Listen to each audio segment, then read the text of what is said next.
Hey, good morning.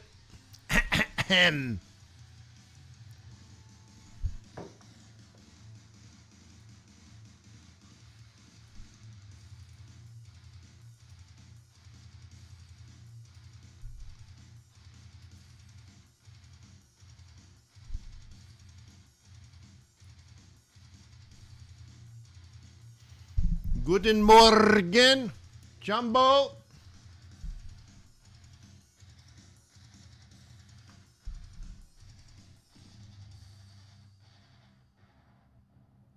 Oh, look at that. You can't hear actually the desktop audio.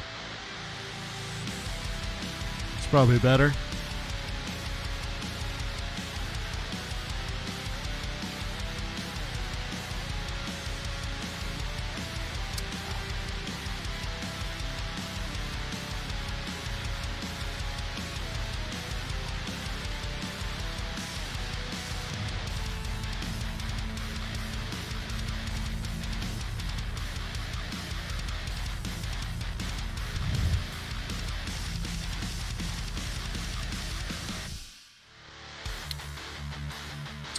Guess we can start up.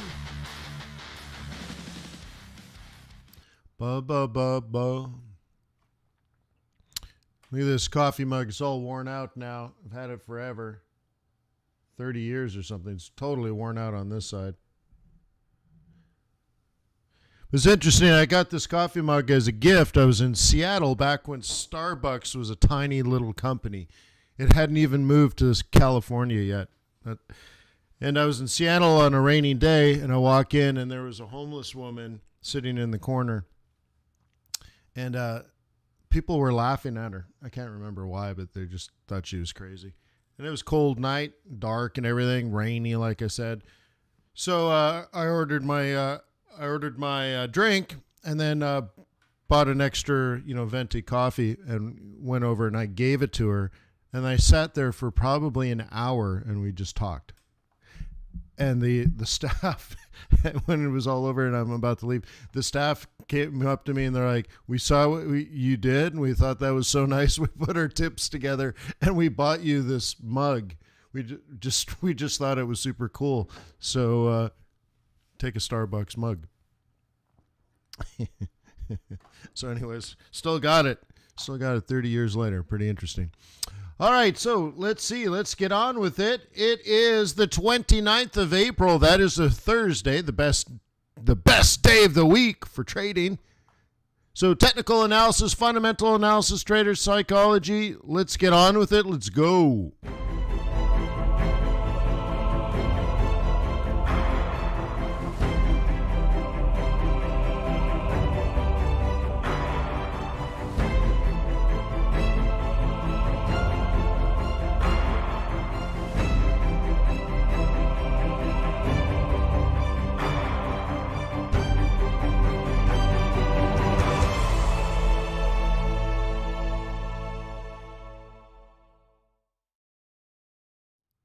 Let me remind you that trading is risky, not appropriate for everyone. Your past performance, good or bad, is not necessarily indicative of future results. Please stay small, stay humble, focus on the long term, and never risk money you cannot afford to lose. All right. Nuno says, "Hey, Wayne, can you please confirm the economics book that I advise you guys to read? Is it Baumholz's Principles and Policy?" No, it's called something like Fundamental Indicators or Economic Indicators. Something like that. I don't think I have it. Let's see.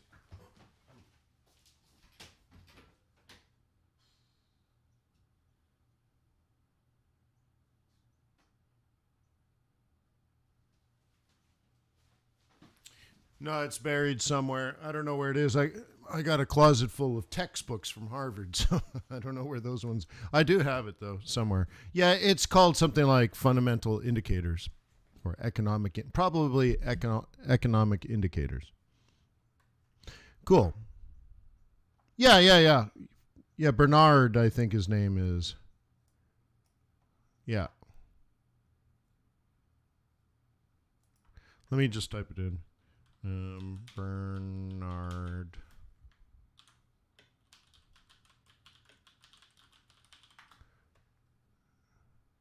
Secrets of economics, hidden clues. What is this? Oh, you guys can't see it. Yeah, this is it. Third edition. I don't know anything, but that looks right. This one. The preface is actually quite good. So let's see if this is it. Gives an overview of NFP.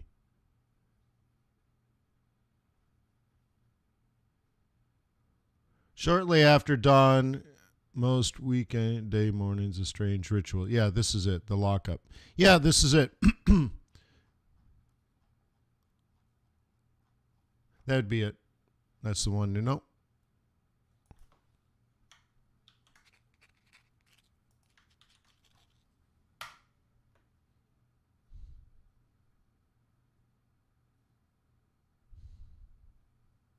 No, Robin, it's definitely embarrassing. It's also even more embarrassing when you watch things like congressional and Senate testimonies.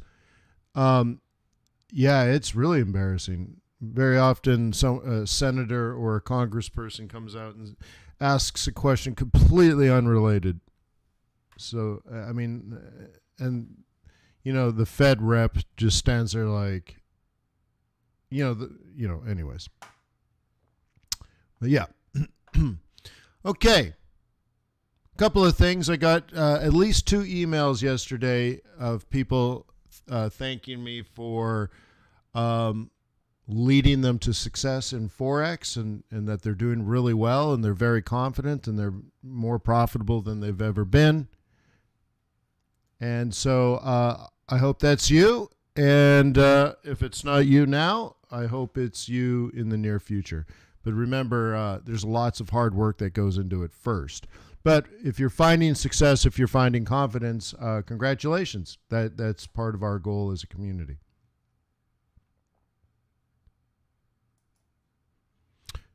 Cool. So anyways, thanks for that hard work. I'm glad it's leading to improvements.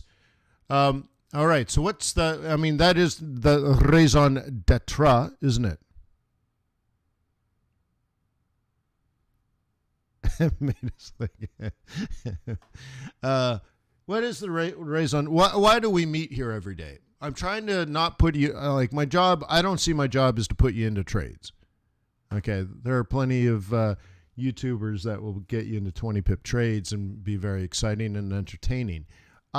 My goal is to teach you how to do analysis, technically and fundamentally, and incorporate that information, that thought process, into conservative, repeatable trade plans that you have then the technical skills to execute.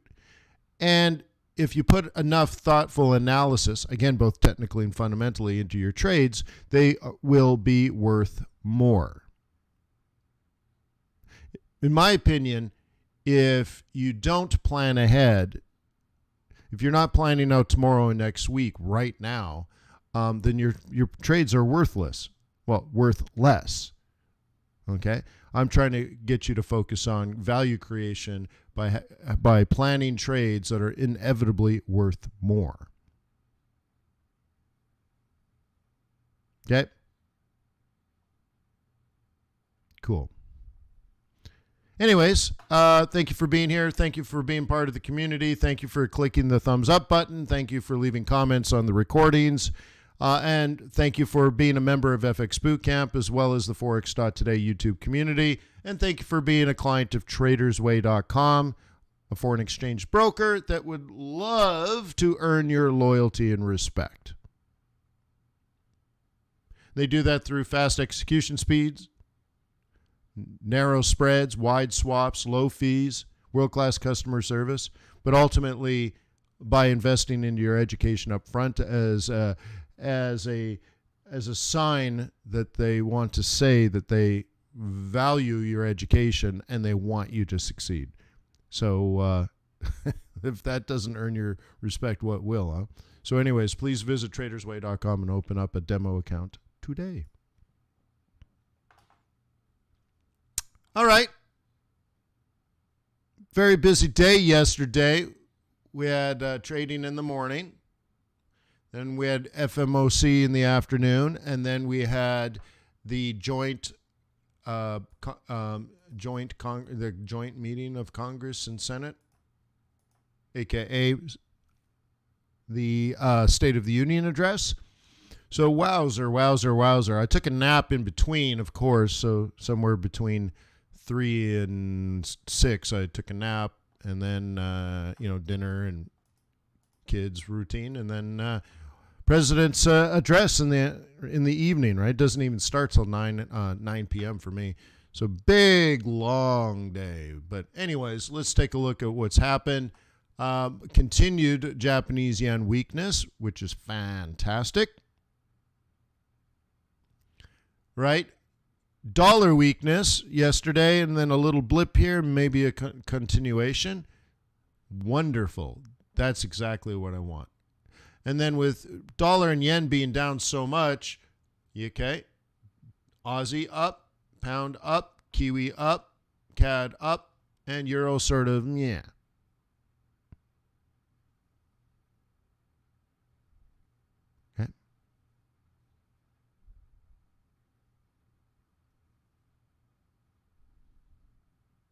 Okay, very interesting, right?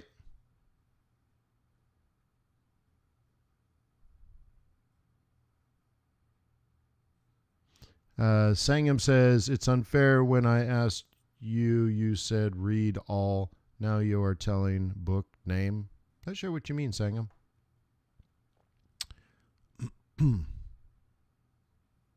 Okay, so let's start with dollar pairs and just kind of look around the world to see where we are. Okay, this is the risk off, which we are not. I'm going to just skip the pound. All right, so what do we have here? Kiwi was really disappointing last month, and then this month is really textbook, which is quite amazing, isn't it? It makes you wonder, like, well, what the heck was this all about? What a waste. Because I bought it, I think, a couple of times in here. I think I bought it here, and I think I bought it here, and just never worked out. Didn't do the counter trend. But nonetheless, check this out. This projects that, and we're down to just a handful of days left. And this is the projected top for the week, and we're already there. So there's not a lot of time to really hit this target at 73. But, gee whiz, we got pretty close, right? 72.90 or something. So think of it. 29 days ago, the target was here if you were a bull. Very similar to like this pattern. Okay. Cool. Right? The bearish pattern here, whether you do like let's delete this one. That's too aggressive. The repeatable pattern here for bears is to sell this and have this as your target. Pretty interesting, right? So this is bears exiting, this is bulls buying. Okay, so now if you're a bear, you would take it down like this. Pretty simple. Okay.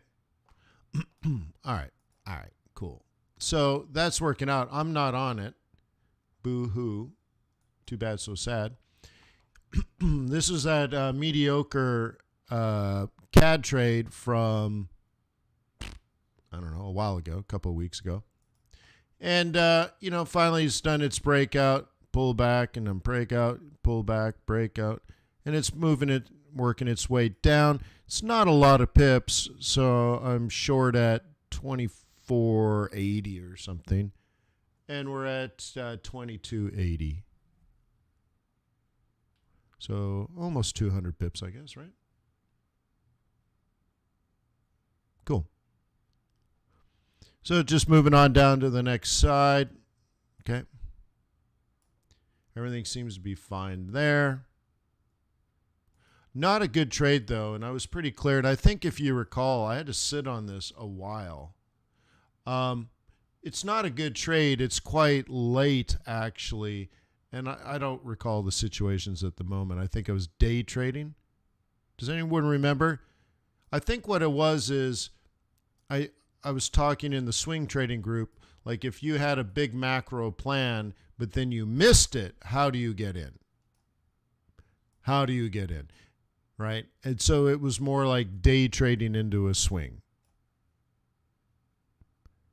And very often when you're in a situation like that, because you didn't do your job here, you kind of have to work extra hard later, getting in at places you probably wouldn't prefer to get in.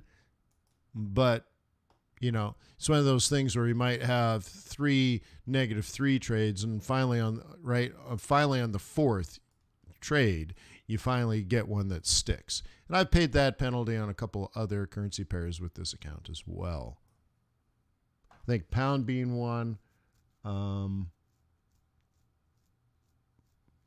Kiwi being another. USD CAD looks like a monthly swing. Yeah. Well, you know, let's do it this way. You know, this is the stuff we cover in the swing trading group, right?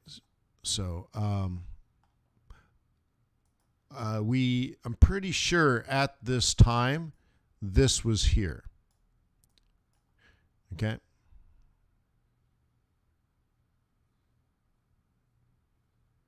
Oh, Meta's got it too. Right on. So Meta, it was something from our meeting, I'm pretty sure. You know, how do you get into this late, and how do you still have your conviction, and how do you fight and all that? And some of it is like, trying to front run, right? Pretty sure 2 weeks ago, this was the central pivot, and this was the M2. And so I'm like, well, I know it's a piss poor trade for April, so it's got to be a May trade. Right? Yeah. Meta says, yeah, it was. All right, cool. Is anyone going to join the swing trading group this week? We are meeting today at 2 p.m. Anybody new going to join?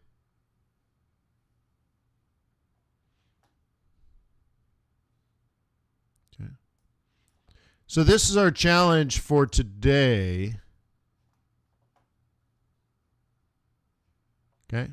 This is our challenge for today, that we're hitting a target, right? We're hitting a target.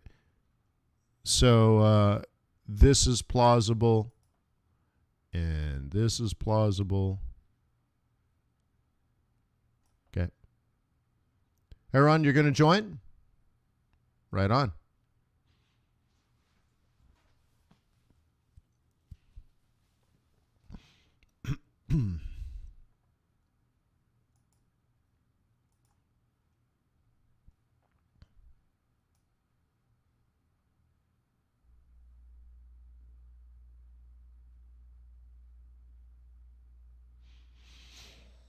Okay, very neat.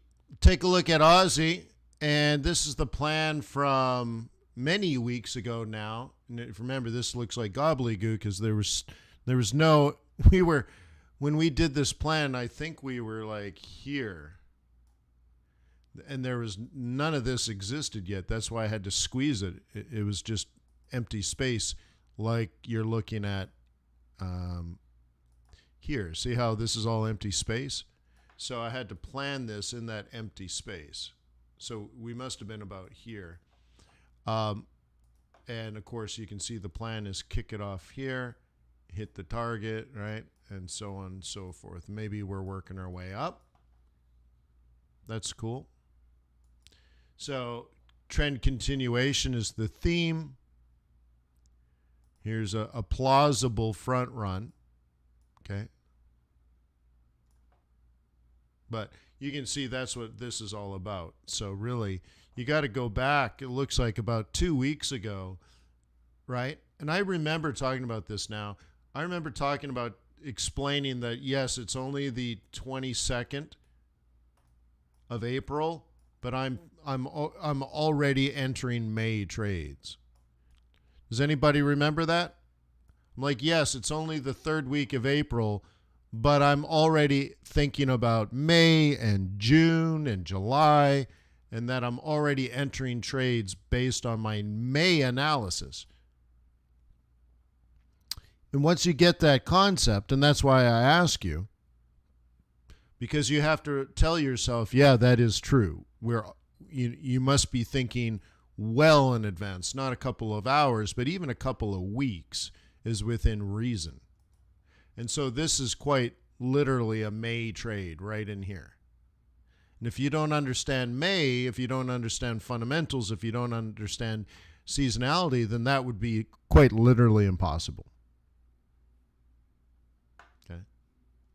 Quite literally impossible. So right now I'm long at 76. We're now at 78, so a couple hundred on that one. Lovely. Okay. With your smile so worn and your teeth so green. All right. So anyways, inverse head and shoulders, all that kind of stuff.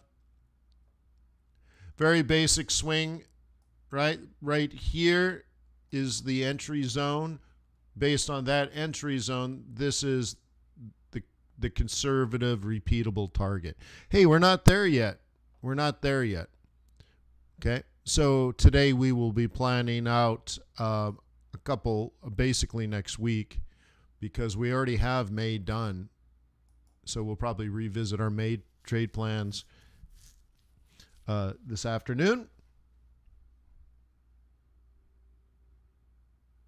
Cool. Taking a look at euro dollar. Okay. Again, this is based on stuff we were planning here, if you recall. Okay. I think we were even down here. I was trying to explain that based on one standard deviation from the mean, that we would head here. I don't think we were even there yet. I think we were down here near the X. And I said, if you were planning to trade, you could buy from the bottom, or you could let it break, let it pull back, and buy it from there.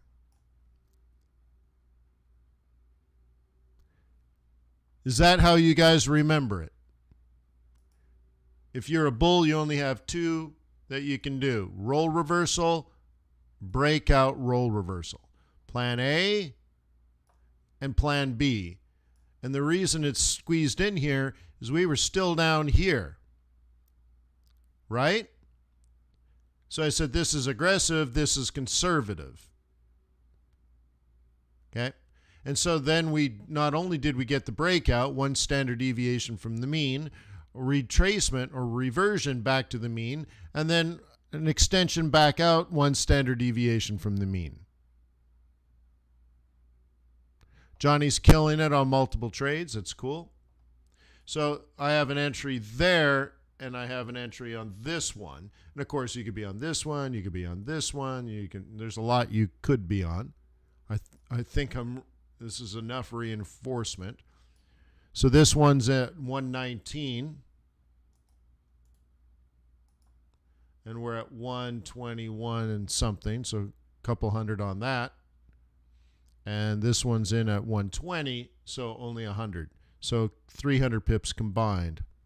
So this is what, the third trade I have right now with 200 pips or more. So it looks like the swing trading group is on all the same trades. Hey, I wonder how that happened. You guys are funny. Funny. Cool.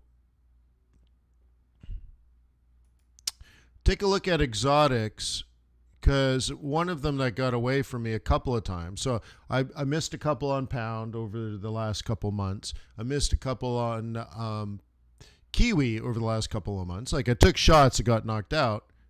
And I missed a couple of times on, more than a couple of times on peso. I missed this one. I missed this one. And I think I was short here. and so on and so forth. And this knocked me out. And then we're coming back around. Just sucks. But you can see that we already have May, June, and July planned. Dumbass said, what? Yeah, it's true. Look at that. We actually have this out to July. We meaning the swing trading group.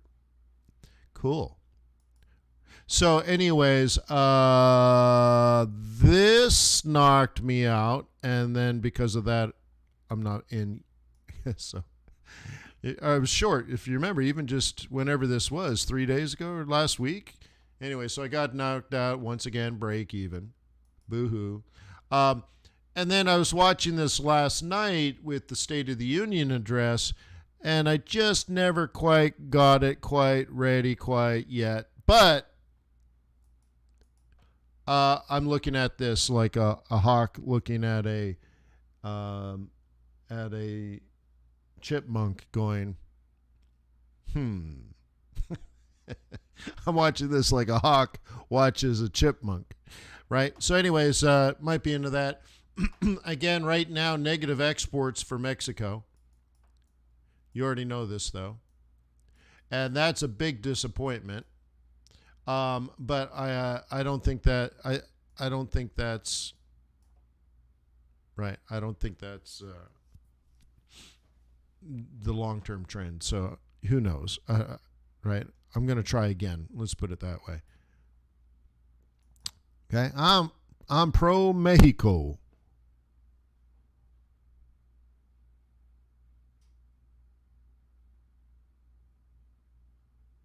Okay?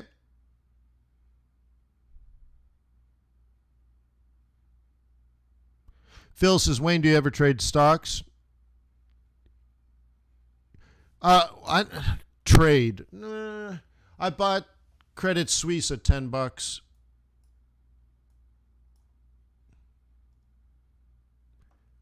And I think it's up 7% or something. That's the last one I did. Credit Suisse stock. Yeah. So I bought this literally like 5 days ago or something at exactly $10 a share, and I'm up 7 and almost 8%. That's the last one I did.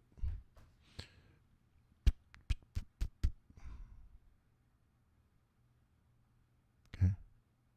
It's down to 72 now? Yeah. All right. Makes sense. Okay. The idea is, maybe in 20 years it's back to $80. Who knows? Probably not.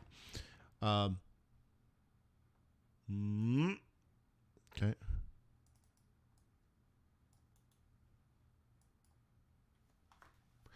Back in 2008 or 9 or whatever it was, I bought Bank of America at $5. That was aight. You'll notice Delta Airlines at about the same time was about $5 back in 2009, 2010, whatever it was. I'm like, wow, you can buy the world's largest airline for $5? You're kidding me. Cool. Well, those are value plays. Yes, they are. Looking at Rand, we've done a full Monty. Well, not actually, I shouldn't say that, but from a weekly to a monthly target. So just kind of waiting it out. Okay.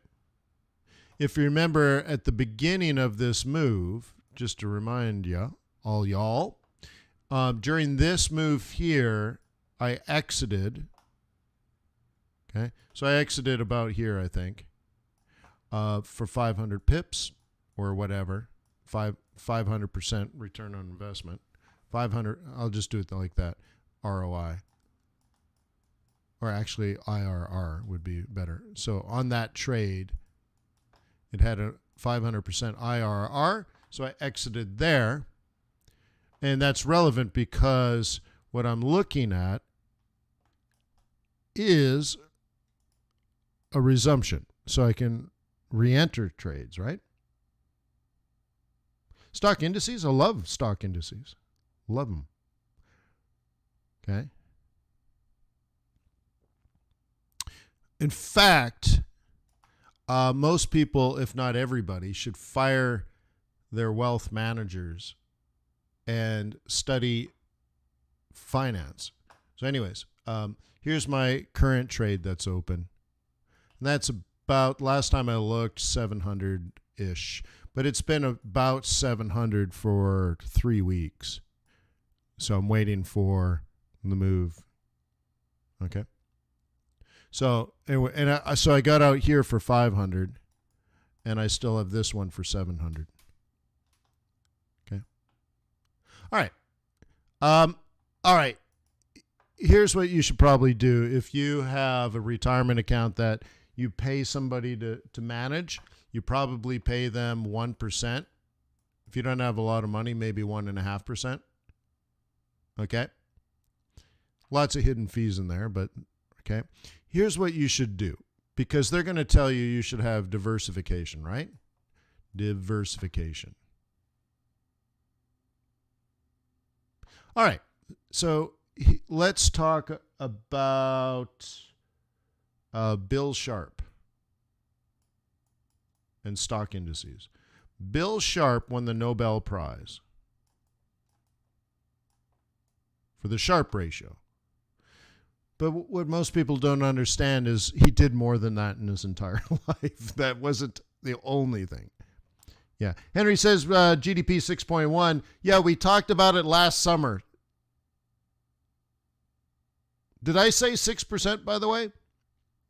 Last summer, last July, I said in 2021, we're going to get reports of a 6% GDP. I swear that's what I said back in July last year in Off the Charts with Wayne McDonald. We had a whole conversation about it. And by the way, this is what the Fed means by transitory, right? So if you go back to that video, I talk about how it's not real. It's transitory. It's bad math. And that next year, it'll be normal again. Yeah. Yeah, I did say 6%, right? So anyways, what does this mean, by the way? What this means is it is predictable if you do the analysis and you do the work and you do the planning, you understand the math. There's some reasonable work to it, but it's not unreasonable amount of work.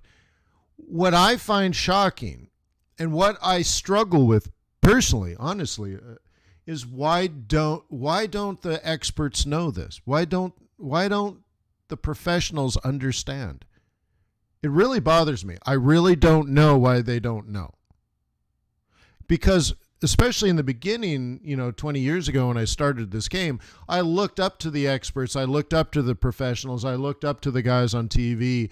And I'm like, wow, they really know what they're doing. They're managing billions of dollars, and they're very successful, and they're very rich, or they're very powerful, or they're very famous. They have big, powerful jobs. And I always looked up to them like, man, if I only had access to what they know. But as I learned and as I grew and time had passed, I came to realize they know a lot less than I gave them credit for. Right? And now I'm like, I don't give a crap what those guys talk about, because most of the time they don't know what they're talking about.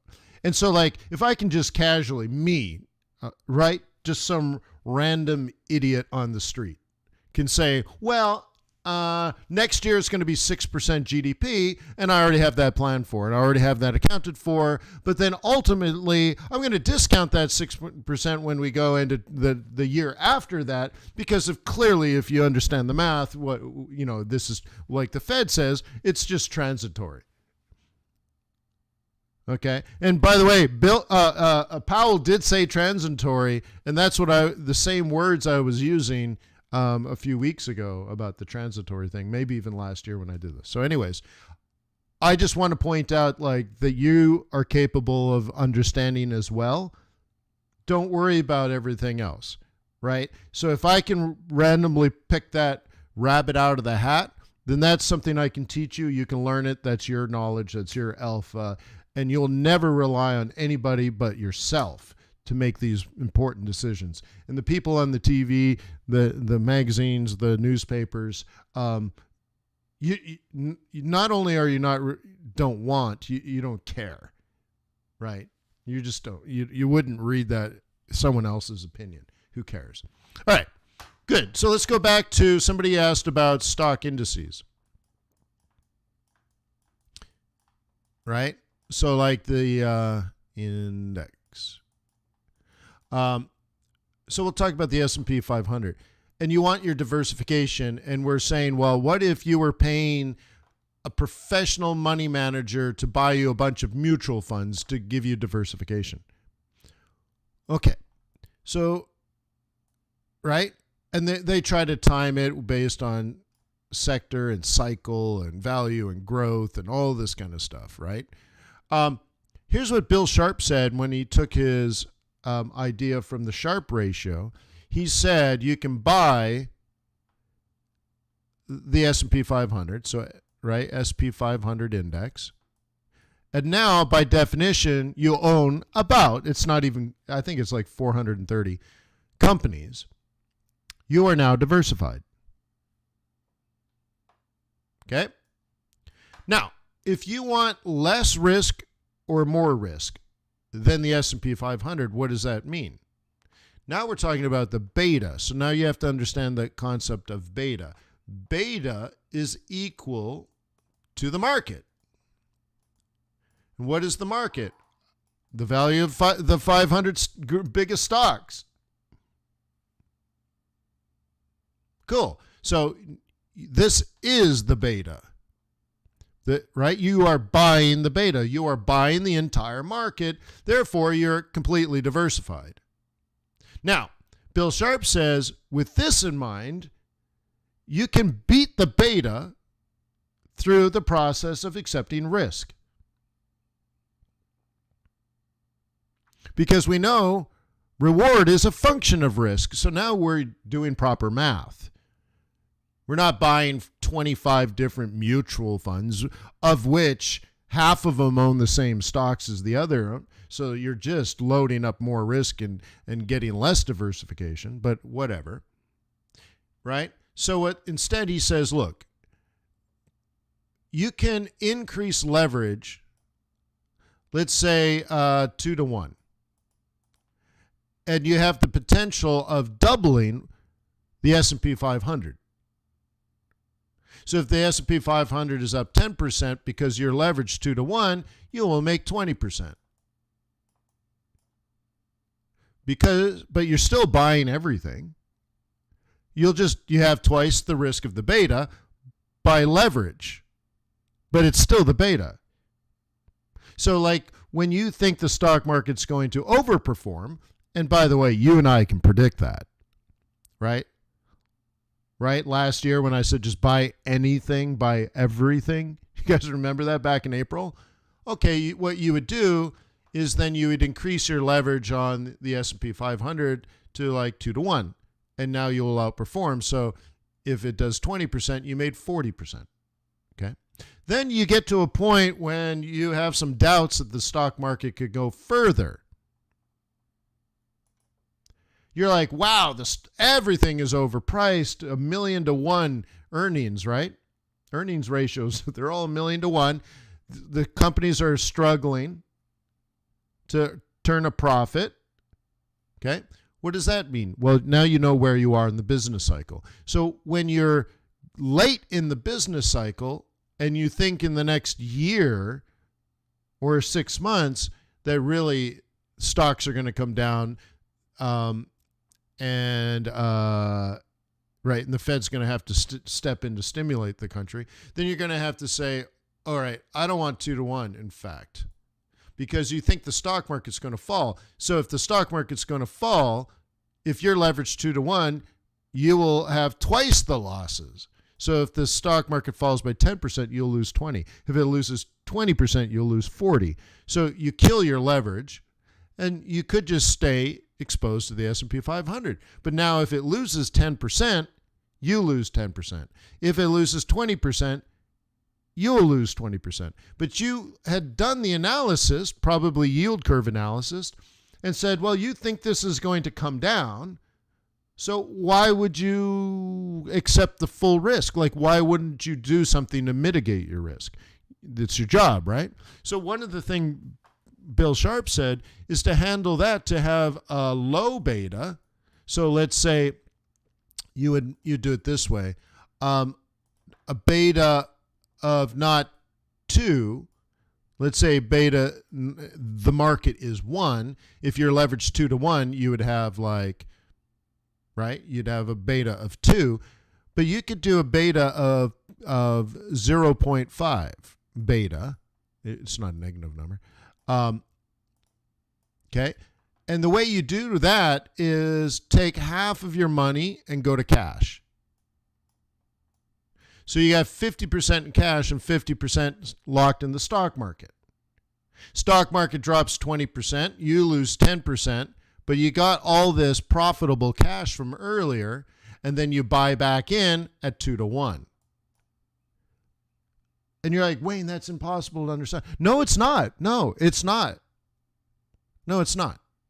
Bill Ackman actually took this further, went to cash, bought options, right? Made money with options, which is actually a leverage short.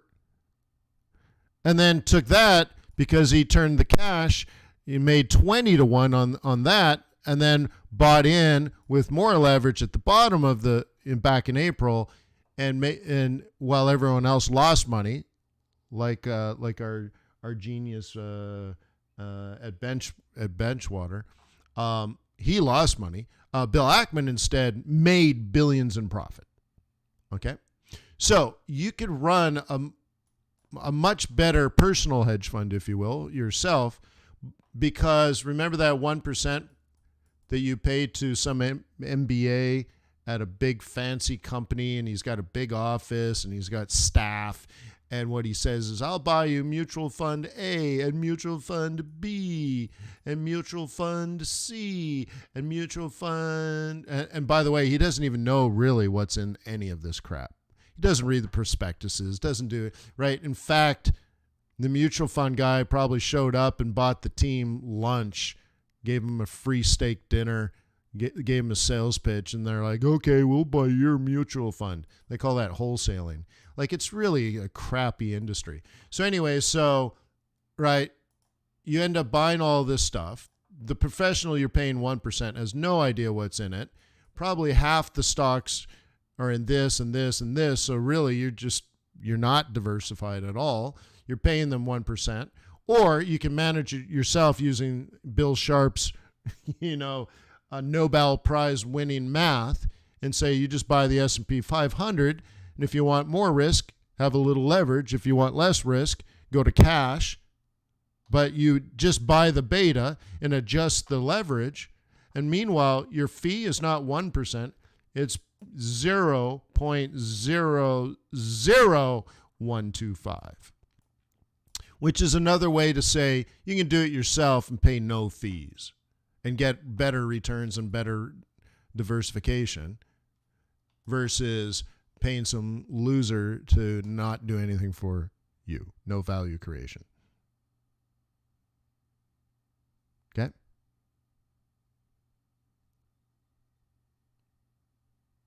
Okay? Cool.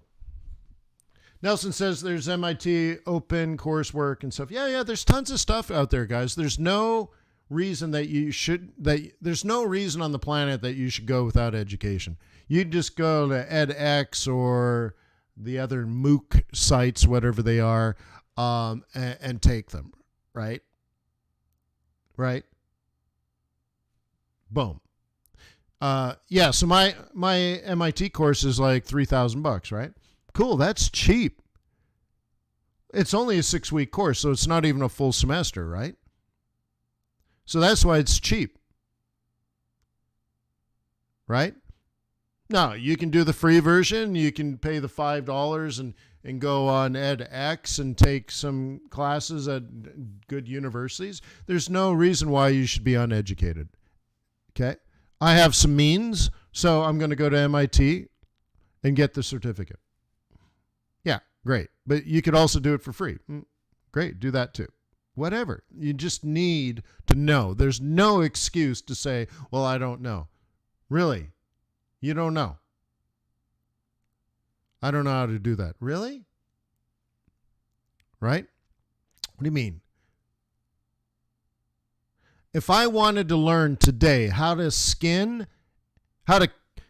kill, skin, and barbecue and make tacos out of squirrels, I could just open up YouTube and I could teach myself all of those things today. How do you hunt a squirrel? I can watch 10 videos on that.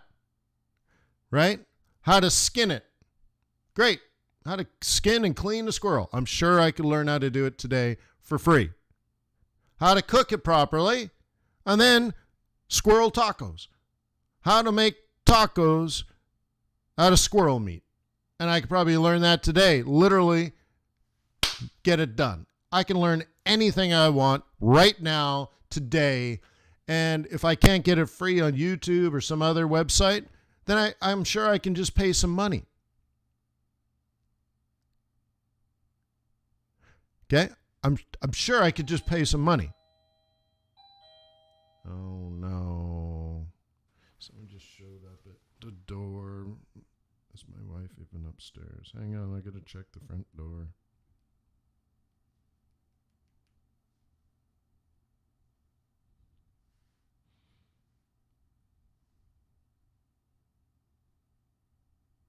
Shoot. I'm going to have to go. Oh, dang it. Cool. Road killer helper. Yeah. So anyways. Yeah, so anyways, you got this, guys. You got this. I'll see you guys at 2 p.m. if you're in my swing trading group. If you want to join my swing trading group so you can plan out trades like this that are 200 or 300 pips at a time, hey, this is what we do every week. We do weekly and monthlies. It's just what we do. So fxbootcamp.com, sign up for the video training, and then sign up for the live trading group. Thank you to Traders Way. Thank you for being part of the community. Peace on earth. May the pips be with you. May your profits be above average. Bye. Oh.